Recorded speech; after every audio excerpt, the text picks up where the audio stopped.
Aujourd'hui, on est le 31 décembre 2025, donc dernière journée de cette grande année 2025. Je m'en allais dire bon matin, mais en fait, je sais pas du tout à quel moment de la journée vous allez écouter cet épisode. Donc, en ce moment, moi, c'est le matin, il est assez tôt. Et je me suis réveillée très très tôt pour... à cause que ma vessie, en fait, m'a réveillée. Mais après ça, j'étais incapable de me rendormir. Il y avait comme vraiment cette énergie-là qui est en moi, cette énergie-là de création. Ça fait quelques jours que je sens qu'il y a une espèce de build-up qui se crée en moi de ce bilan de l'année. Mais c'était pas le bon moment ou c'était pas encore assez clair pour moi. Et là, à 4 heures du matin, tout est devenu très clair. Et j'ai décidé d'honorer et d'écouter cette énergie de création-là qui était vivante en moi ce matin. Donc, je suis descendue dans mon bureau et j'ai écrit, et j'ai écrit, et j'ai écrit. Et maintenant, je me sens prête à vous le partager. Donc, bienvenue à cet épisode, ce dernier épisode de l'année 2025 du podcast Le chemin de la vie. Avec moi, Christelle, une humaine qui marche le chemin de la vie comme vous tous et qui apprend et qui partage ses apprentissages. Donc aujourd'hui, le thème, bien sûr, c'est le bilan de cette grande année, comme je disais au départ. Mes apprentissages de l'année qui ont été quand même nombreux, je dirais. J'ai pris une décision importante en janvier 2025, donc il y a bientôt 1 an, de quitter mon emploi que j'avais au secteur public, un emploi très bien rémunéré, avec un horaire comme on les connaît bien, de 8h30 à 4h30, pour me lancer pleinement dans une pratique autonome. Mais c'est ça. Fait que j'ai fait le grand saut en janvier. Donc, ça a été une année très, très enrichissante, très formatrice. Pas toujours évidente, assez difficile même à certains moments de ma vie. Pas juste au plan professionnel, mais au plan personnel, familial. Donc, c'est ça, une année avec beaucoup d'apprentissage et j'avais envie de vous partager les grandes lignes de ces apprentissages-là parce que c'est ce qui va guider la suite pour moi en 2026 dans mes offres professionnelles que je vais déployer éventuellement en 2026. Donc, dans ces apprentissages-là, je dirais que j'ai appris beaucoup sur moi et j'ai appris à quel point j'avais besoin de concret dans ma vie parce que des grandes phrases abstraites, j'aime ça quand même. C'est quelque chose qui résonne en moi, là. Tu sais, j'ai un côté très philosophique, très spirituel et aussi très concret, très rationnel, très scientifique aussi. Tu sais, c'est que tout ça coexiste ensemble. Et ça a été une grande leçon aussi pour moi cette année que j'ai partagée de façon très illimitée à plein de gens aussi, de mettre des « et », hein, de mettre un « et » au lieu d'un « ou », tu sais. Parce que ce qui faisait que des fois je me sentais inconfortable, c'est de se mettre dans des cases. Hein. Ben là, si je suis rationnelle, je peux pas vraiment être spirituelle. Si je suis scientifique, je peux pas vraiment être philosophique, tu sais. Mais oui, d'accepter qu'on peut être tout ça, qu'on peut être des « et que c'est pas parce qu'on est quelque chose qu'on ne peut pas être autre chose, tu sais. Alors oui, ça c'est un apprentissage que j'ai fait sur moi, que je suis et spirituelle, et philosophique, et scientifique, et rationnelle, et concrète, et abstraite, et intellectuelle. Je suis tout ça. Donc, des grandes phrases abstraites, philosophiques, j'aime ça, mais j'ai besoin de les amener dans le concret, dans la vraie vie. Moi, ça, c'est mon terme que j'utilise tout le temps. La vraie vie. On fait quoi avec ça dans la vraie vie? Fait qu'un coup, j'ai entendu une belle phrase là, qui est venue résonner en moi. Maintenant, qu'est-ce que je fais avec ça dans la vraie vie? T'sais? Fait que j'ai besoin, moi aussi, de cette espèce de conduite concrète-là pour savoir maintenant comment je l'expérimente. Un coup que je l'ai compris intellectuellement, ce concept-là. Puis là, je vais vous donner un exemple full concret. Mettons, ralentir. Hein, on entend beaucoup ça. Puis moi, je le ressentais à l'intérieur de moi que j'avais besoin de ralentir. Donc, je l'ai compris intellectuellement. Mais après ça, dans la vraie vie, dans le concret, comment j'expérimente ça, moi, ralentir? Ça ressemble à quoi, ralentir? J'en ai aucune idée. Ça fait des années que je roule à 1000 à l'heure. Fait que j'ai réalisé à travers cette année-là que j'ai quand même besoin que ce soit concret, ces thématiques-là, pour m'aider à intégrer et avoir une compréhension qui est expérientielle, qui est vraiment une compréhension qui va créer un sens dans mon quotidien. Un autre exemple, la vulnérabilité. Je vous ai souvent parlé de Brené Brown et de sa conférence qu'elle fait sur le courage et la vulnérabilité et comment ces deux thèmes sont indissociables. C'est tellement fort comment ça a résonné en moi. Mais après ça, dans la vraie vie, qu'est-ce que je fais avec ça? Comment j'arrive à être plus vulnérable concrètement? Donc, de le comprendre intellectuellement, c'est une chose, mais après ça, de le vivre et de l'emmener dans le quotidien, un petit pas à la fois, c'est autre chose. Mais moi, j'ai vraiment besoin de ça, de savoir qu'est-ce que je fais avec ça. Comment moi, j'arrive à être plus vulnérable dans ma vraie vie à moi, dans le quotidien. Fait que ça a été un apprentissage quand même important cette année, de voir à quel point l'expérimentation, ça peut être tellement inconfortable, tellement challengeant, mais tellement enrichissant et nécessaire en fait. C'est nécessaire de le vivre pleinement, cet inconfort-là du quotidien, pour après ça intégrer, pas juste dans le cognitif, pas juste intellectuellement, mais l'intégrer dans tout notre corps pour créer un sens et après ça, amener des changements, amener une transformation et peut-être se sortir de certains automatismes qu'on faisait sans trop s'en rendre compte. T'sais. Fait que ça a été un autre grand apprentissage que j'ai fait cette année, en 2025. Ben, ça s'est fait grâce au fait que j'ai ralenti aussi. Donc, en ralentissant, j'ai été davantage confrontée à ce que je ressentais, à ce qui se passait en moi. Et c'est là que je dis que ça peut être quand même très inconfortable, mais d'un autre côté, c'est nécessaire aussi quand on a besoin de cheminer et qu'on veut justement peut-être se rapprocher ou se reconnecter vraiment à ce qui est là à l'intérieur de nous. Quand on roule à full pin sans arrêt, ben on n'a pas nécessairement l'espace pour se connecter et ressentir ce qui est là et se laisser guider en fait par ce qui est à l'intérieur de nous. Fait que là, vous voyez, ça c'est quand même très abstrait là, comme concept, mais je vais m'en venir dans le concret. C'est qu'à travers ce ralentissement-là, j'ai vu à quel point ma façon de voir la vie, ma façon de créer, d'analyser, de penser, était... Ben, moi, ce que je disais, c'est que je me jugeais, c'est que je suis donc bien éparpillée, je suis comme, ça n'a pas de bon sens, là, comment une affaire m'amène à ailleurs, puis après ça, finalement, je finis par créer quelque chose qui était tellement pas ce pourquoi j'avais commencé, par exemple, ma réflexion. Puis là, j'avais tendance à me juger, puis à me critiquer, puis à dire « Ah là, encore une fois, je me suis éparpillée, je me suis égarée, je suis partie de tous les bords, nan. » Mais en fait, ça a été d'accepter que j'avais cette façon très circulaire, très complexe et très complète de voir la vie, puis que je m'étais probablement limitée, restreinte et éteinte tranquillement sans trop m'en rendre compte. Parce que ça dérangeait, parce que ça...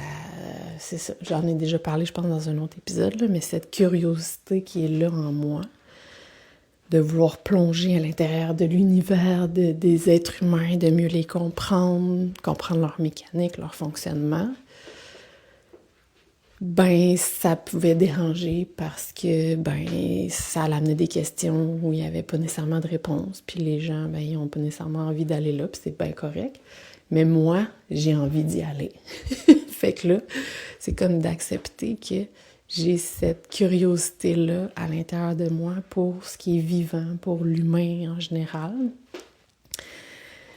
Et que je me reconnais beaucoup dans la façon qu'ont de créer les artistes en général. Puis pourtant, moi, je me suis jamais décrite comme une artiste parce que je suis dans un domaine psychologique, dans un domaine relationnel, dans un domaine humain. Je ne fais pas de toile. Je n'ai pas de talent nécessairement artistique, de danse, de dessin, de chant, etc. Mais plus j'entrais dans l'univers d'artistes, confondus, là, j'écoute par exemple un documentaire sur un humoriste, puis qui partage sa façon de créer, de penser, puis tout ça. Puis plus j'allais dans des univers de gens qui sont dans le domaine artistique, plus je me reconnaissais dans cette façon-là de penser, de créer, d'innover. Alors, tranquillement, c'est comme si j'ai accepté que cette façon-là, qui est très circulaire, ben en fait, c'était une façon différente, peut-être, de créer, mais dans mon domaine à moi, dans un domaine qui est peut-être plus rationnel, plus ancré, mais que ça pouvait justement faire un beau mix qui fait que mon approche est très unique aussi, est très Christelle, puis qu'il n'y en a pas deux comme moi, tu sais. Fait que d'apprendre, justement, mon fonctionnement interne et de l'adapter, ben ça a été un apprentissage, un grand apprentissage pour moi cette année et qui teinte déjà les services que j'offre, mais qui va encore plus être incarné en 2026. Donc, de laisser plus la place à toute cette créativité-là, cette façon d'être, de créer et d'accompagner qui est plus artistique que psychologique, disons-le ainsi, mais qui n'exclut pas du tout la psychologie. Parce que, comme je l'ai dit, je suis créative et artistique et aussi très rationnelle et très ancrée et très concrète. Donc ça a été un autre apprentissage et je m'en viens vers les apprentissages les plus importants que j'ai fait cette année et qui se sont produits vers la fin, justement, de 2025. C'est comme ça a été comme un espèce de processus d'apprentissage, une espèce de build-up vers mes plus grands apprentissages de l'année et qui est quand même très connecté avec mon métier, mon rôle d'intervenante, d'accompagner les gens vers l'adaptation, parce que j'ai réalisé que j'étais en suradaptation depuis tellement longtemps. Je m'étais développée comme une suradaptation sophistiquée, au point que je ne m'étais même pas rendu compte que j'étais en suradaptation. Puis là, on peut utiliser d'autres termes, on pourrait dire stress chronique, on pourrait dire en mode survie. Donc, le fait de ralentir aussi m'a permis de prendre conscience de ça, que je m'étais suradaptée sophistiquement depuis tellement longtemps. Puis que là, j'étais en train de sortir de ce mode-là, tranquillement, depuis les dernières années. Puis qu'en fait, ce qui a été le grand révélateur de cette façon de m'adapter a été le fait que je suis devenue maman. Je suis devenue maman il y a maintenant 12 ans, en fait que ça fait déjà plusieurs années. Fait que quand je dis que c'est un processus qui prend beaucoup de temps. Mais j'ai réalisé maintenant, en 2025, donc 12 ans après être devenue maman, je suis maman 2 fois, donc j'ai réalisé que c'est à ce moment-là que mes stratégies ont arrêté d'être aussi efficace qu'elle l'avait été avant. Parce que ça m'a confrontée. Ça a été un défi pour moi de devenir maman. Puis j'adore mes enfants, je les aime plus que tout au monde. Puis c'est justement ça, en fait, qui est venu créer cette espèce de faille-là, cette espèce de brèche-là dans ces mécanismes d'adaptation que j'avais développés, ces mécanismes de survie-là que j'avais développés inconsciemment. C'est que je pouvais plus les utiliser aussi efficacement dans mon rôle de maman. Parce que quand on s'adapte pour performer, quand on s'adapte pour apaiser, c'est ce que j'ai réalisé, c'est que moi, j'étais très bonne pour apaiser. Apaiser les conflits, apaiser le chaos, éviter les critiques, éviter tout ce qui pourrait venir ébranler la stabilité, l'équilibre, la régulation. Hein? Fait qu'être la personne qui régule les autres, être la personne qui régule l'environnement pour s'assurer que tout le monde est bien. Tout est correct. Hein? Fait que je vais compenser pour m'assurer que c'est correct. Fait que ça l'amène quand même dans cette adaptation-là quelque chose de très valorisé. Hein? On peut s'appuyer sur toi, on sait qu'on peut te faire confiance. Quand tu es là, ça va bien aller. On te demande de faire des choses que t'aimes pas trop ou qui te rendent inconfortable, mais parce qu'on sait que tu vas le faire, puis que tu vas être capable, puis qu'en plus tu vas être bonne, puis que tu vas dire oui, parce que tu veux faire plaisir, parce que tu veux être accepté, parce que tu veux être aimé, parce que tu veux éviter d'être critiqué, tu veux éviter d'avoir de l'attention négative sur toi. Fait que ça devient même valoriser cette façon de s'adapter là, de dire oui, même si c'est un non à l'intérieur. De ne pas t'exprimer, de ne pas parler, même si ça brûle par en dedans, même si le feu en dedans de toi est tellement fort, mais tu te tais. Tu le gardes à l'intérieur de toi pour pas créer de réaction. Par peur de créer une réaction chez l'autre. Comme si la réaction de l'autre était une menace à ton intégrité, à ton identité. Puis là, quand tu deviens maman, ça marche plus aussi bien. Parce que là, le feu à l'intérieur de toi, il devient de plus en plus fort. Parce que tu n'arrives pas nécessairement à apaiser puis à réguler des petits êtres humains qui sont en apprentissage. C'est différent. Donc, ça vient créer une espèce de faille qui crée un inconfort tellement grand qui, moi, m'a amené à me poser la question de « voyons donc, qu'est-ce qui se passe avec moi? Moi qui étais si patiente, si compréhensive, si résiliente. Qu'est-ce qui se passe avec moi? » Parce que là, je sens beaucoup d'énergie à l'intérieur de moi. Je perds patience, je me fâche. C'est sûr, parce que des enfants, c'est la vie brute. Puis on peut pas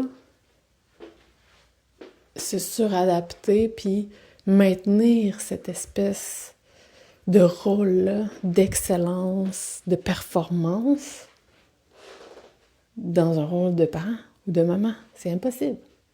Fait que c'est super confrontant. Et le fait de ralentir m'a permis de réaliser qu'en fait, devenir maman, quoi que ça a été et c'est encore challengeant au quotidien, ça a été le plus beau cadeau que la vie m'a offert.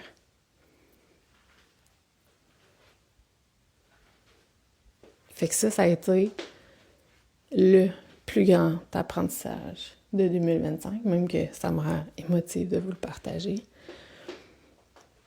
Mais je vais le répéter, quoique très, très challengeant au quotidien, devenir maman a été le plus beau cadeau que la vie m'a offert. Parce que ce cadeau-là m'a permis de réaliser à quel point ce que je portais à l'extérieur de moi, ce que j'avais créé en fait, ce que j'avais construit consciemment, inconsciemment, ce costume-là de performance, d'excellence, d'apaisement, de compenser, de prévenir, de prévoir, d'être en hypervigilance, de parler un peu, mais pas trop, de m'exprimer au bon moment, avec les bons mots. Je peux plus porter ça. Puis en fait, j'ai même plus envie de porter ça.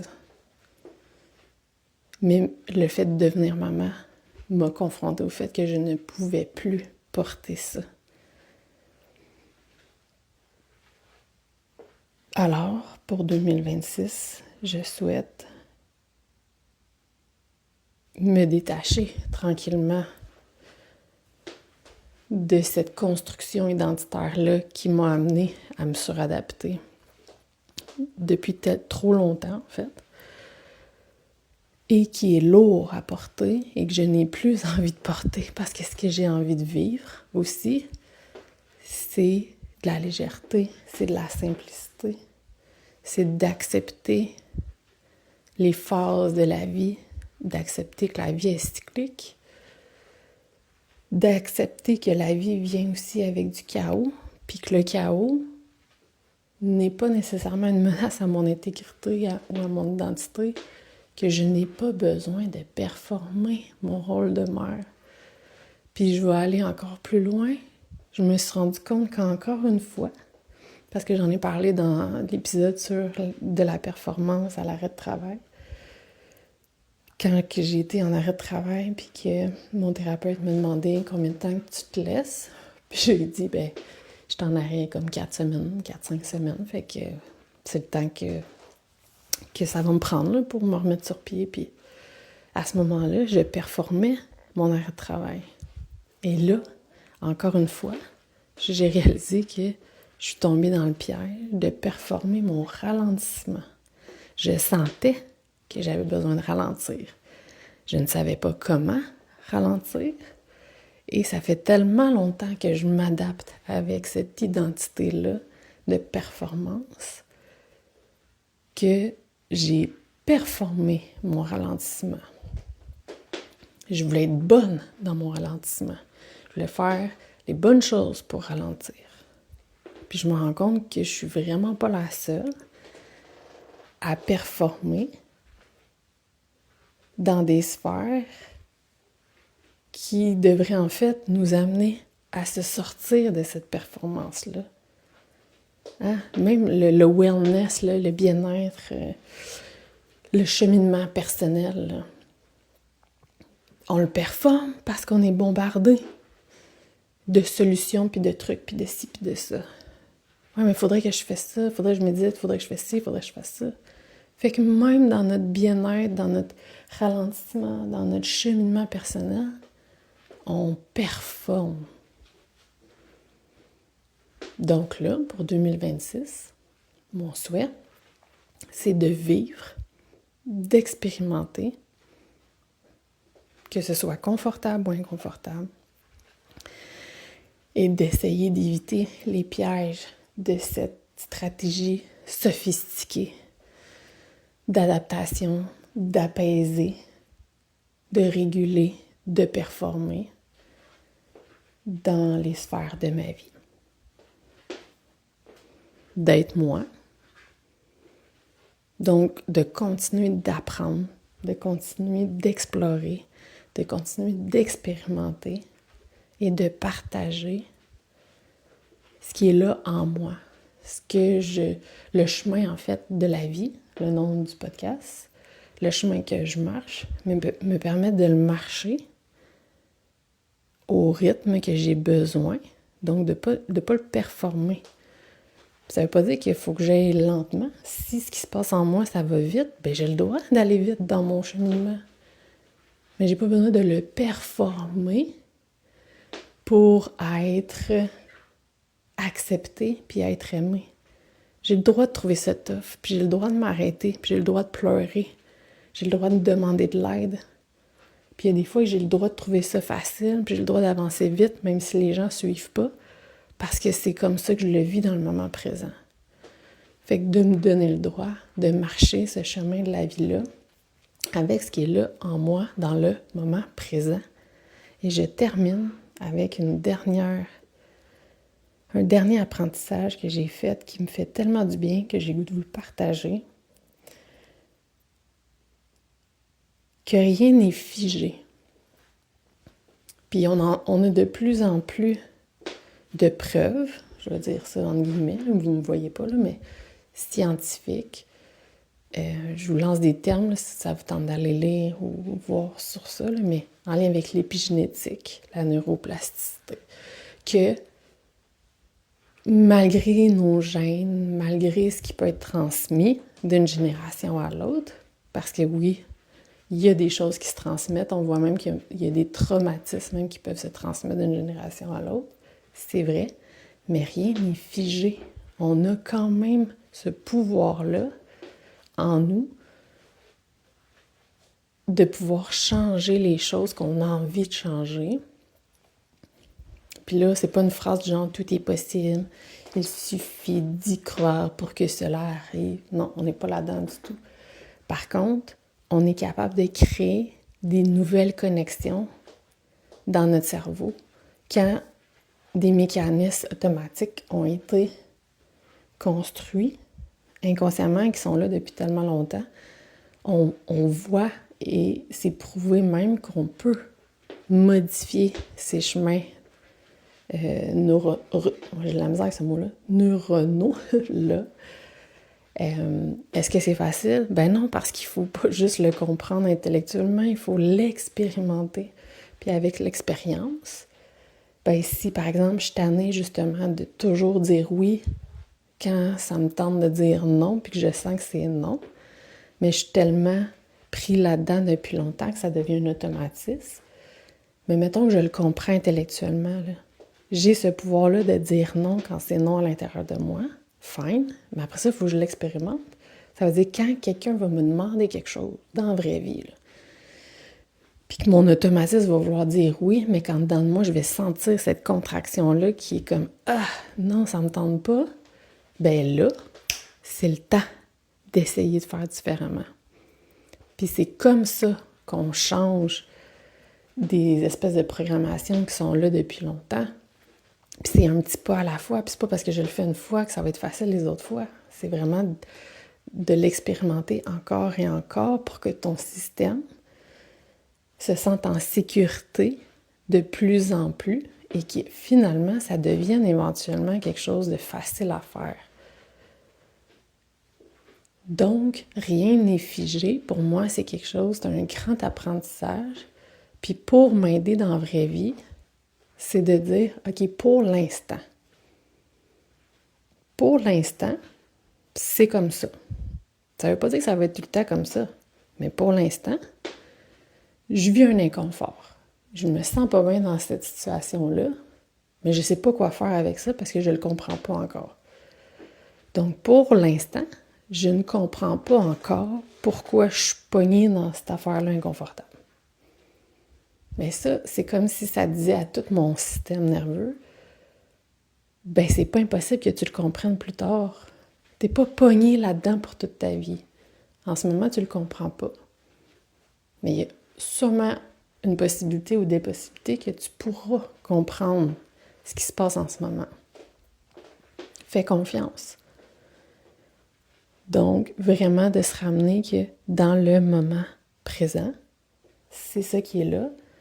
Et c'est temporaire, c'est seulement pour l'instant, ce n'est pas figé dans le temps. Et là, on ouvre la porte à plein de possibilités.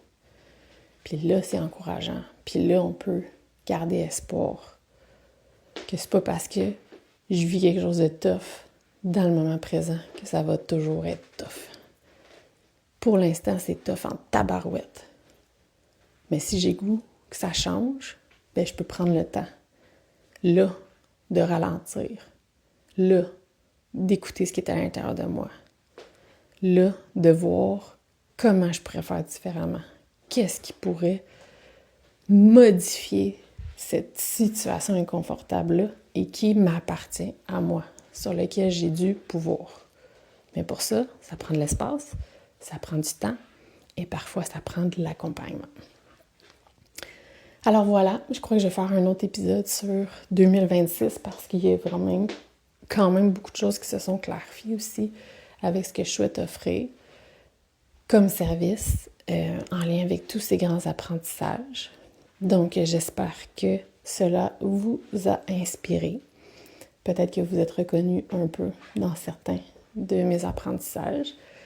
Et vous le savez, moi, dans cette curiosité et cette passion que j'ai pour le vivant, pour l'humain, ça me fait vraiment plaisir quand vous m'écrivez, quand vous partagez, quand vous commentez, que ce soit le podcast, que ce soit sur mes réseaux sociaux.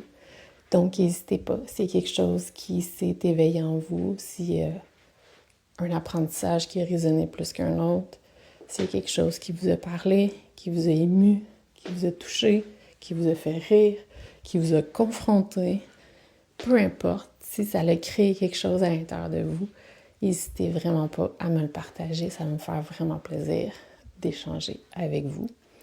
Je ne sais pas si vous le sentez que je suis un peu essoufflée, mais c'est parce que je marchais en vous parlant. Parce que c'est ce que j'avais besoin dans le moment présent. Donc, j'ai écouté ce qui était là, mais j'étais un petit peu essoufflée. Fait que sur ce, je vous souhaite une belle dernière journée 2025. Profitez-en pour vous connecter avec vous et avec ceux que vous aimez. Et on se reparle en 2026. Salut!